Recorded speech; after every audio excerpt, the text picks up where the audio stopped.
Ladies and gentlemen, boys and girls, and the millions watching all over the world, are you ready? Let's get ready to rumble!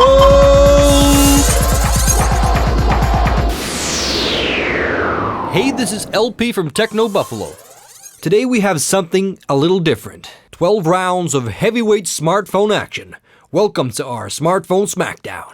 In the white corner, weighing in at 150 grams, Nokia's new N-series device, the N97. In the black corner, HTC's very own flagship device, weighing in at 178.5 grams, that is, the Touch Pro 2. Okay, let's stop kidding around.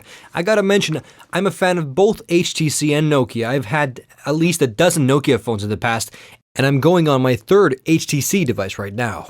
So I have absolutely no reason to play favorites. Round 1. Fight. Design is pretty much always a factor when buying cell phones, because you definitely want to have a flashy device to show off to your business buddies and friends. The N97 has a very distinct Nokia quality about it. It's pretty much in line with the previous N-series devices. The only gripe about the device is that it resembles the 5800 Express Music quite a lot. You can get the Express Music device for under $300, while this device costs more than double. The Touch Pro 2 is also a very good looking device. It's sleek and streamlined, but the times people have confused this for an iPhone, I've already lost count. But these are small complaints because both devices are very good looking, and when it comes down to looks and design, it's pretty much always a matter of taste anyways. Some people like coffee, and some people prefer cocoa. That's the way it goes. So this round is a tie. Decide for yourself. Round 2. Fight. When talking about devices that are in constant use, build quality is definitely important. I mean, it can get annoying to wake up after a night on the town and finding your cell phone in your pocket in pieces. It's happened to me a couple of times. I wonder if tequila had anything to do with it. Anyways, both devices are made out of titanium. Well, not really. But it would be kinda cool to have a phone that can handle an entry into the Earth's atmosphere. But these devices are made out of plastic. Despite this, they both feel solid in the hand. Both have a good slide-out mechanism, but the tilting screen on the Touch Pro 2 has a slight jiggle to it, while the mechanism on the N97 is very solid. So the slight edge goes to Nokia in this round. Round 3. Fight. This round may be a very important deciding factor for most, because this part relates to the unique selling proposals of both devices, the QWERTY keyboards. Looking at the keyboards, it's quite obvious how this round will turn out. The tilting screen on the N97 is taking a hell of a lot of space away from the keyboard itself, leaving space for only 3 rows of keys. Even though I like typing with the N97, the Touch Pro 2 keyboard is definitely in a league of its own. The keys are bigger, more elevated, and spaced out comfortably, and the rows are misaligned like on a regular keyboard. And the Touch Pro 2 also sports a dedicated row of keys for the numbers. And I would say the typing is about 30% faster on the Touch Pro 2. The N97 gets owned pretty badly in this round.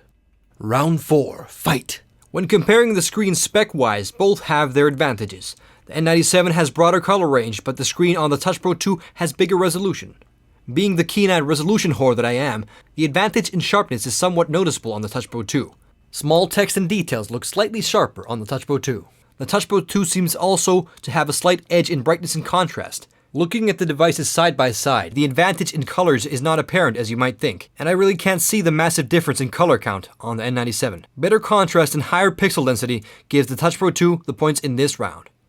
Round 5. Fight! Both devices have resistive touchscreens, which react to physical pressure. While HTC has plenty of touchscreen devices under its belt, this is only the second touchscreen device for Nokia. While I think the firmware update improved touchscreen sensitivity on the N97, it still can't compete with the Touch Pro 2. Pressing buttons and icons just needs a bit more pressure, and I would say that the sensitivity on the N97 is somewhat similar to the last generation of HTC devices. The Touch Pro 2 is a clear winner in this round.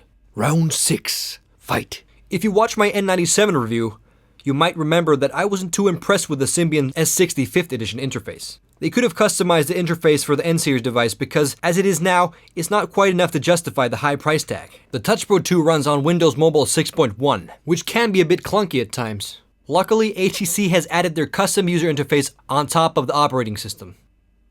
TouchFlow 3D2 is very functional and easy to use, and you don't have to be MacGyver to operate the main functions. Although, it would be kinda cool to be MacGyver though. Anyways, when comparing the two UIs, the TouchFlow 3D2 stands out. It looks sleeker and runs smoother, although the Symbian has its pros as well. If you've used a Nokia device before, you'll probably find yourself at home using the S60 5th edition interface. Also, a very good feature on the N97 is the widget-based home screen, which can be customized to suit your everyday needs. The Nokia Store is a definite advantage to the N97 user experience. It's definitely a good idea to have a dedicated store for downloading new features and products onto your device. There's not a massive amount of stuff in the Store yet, but I did find this cool ringtone which they used in the newest Star Trek movie.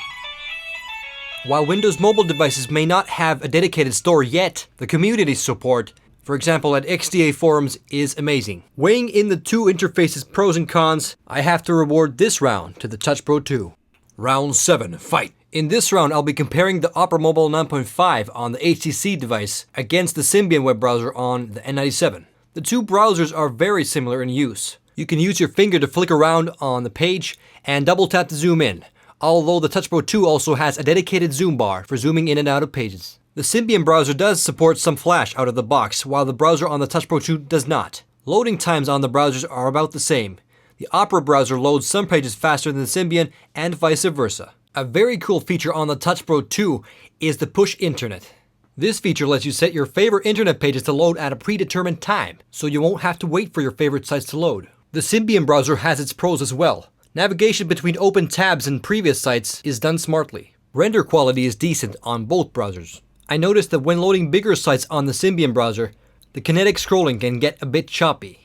But the Opera mobile browser is not without fault either. I had the browser actually crashing one time while making this comparison. Both browsers are decent, but far from perfect. I call this one a draw. Round 8.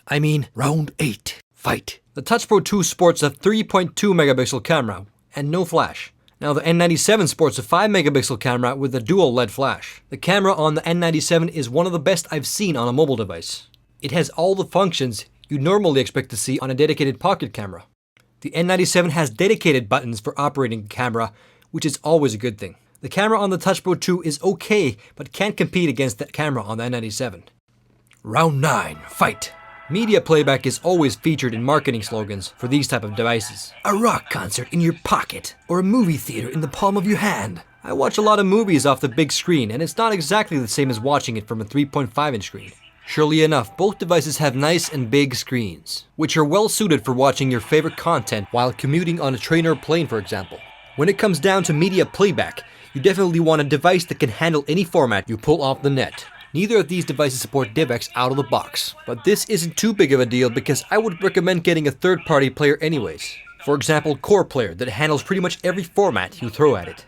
I said pretty much. Unfortunately, the Symbian S65th edition does not support Core Player. In fact, I could not find a working player for the Symbian that can handle DivX and Xvid. But the N97 handles the formats it supports with ease, and excels over the Touch Pro 2 with 3GP formats. But since I have 0 movies in 3GP, I have absolutely no use for 3GP playback. I mean, I'm not gonna sit around for hours converting files. Another issue I have with the 3GP format is picture quality, which can get a bit blocky, even though the N97 handles some formats with ease. The lack of codec and third-party player support is the reason this round goes to Touch Pro 2. Round 10, fight! Both devices have good music playing capabilities.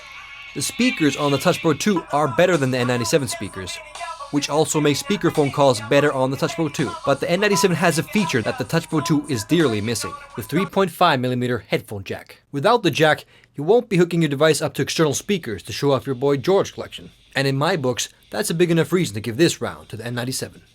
Round 11, fight! Ignore the battery life promises on the spec sheets. It ain't gonna happen. Both devices have 1500 mAh batteries and battery life is about the same. If you're a heavy user, you will be depleting your battery in 2 days, so keep your charger handy. Round 12, fight! When it comes down to it, price may become a deciding factor. But rest assured, no matter what, both devices will be making a hole in your wallet the size of a decent shotgun blast. The 32GB internal storage and superior camera justify the higher price tag on the N97, so I would call this one a draw. So that's about it. The Touch Pro 2 took down the N97 with a final score of 94 points. I'm probably going to get some flack from Nokia fans, but that's okay.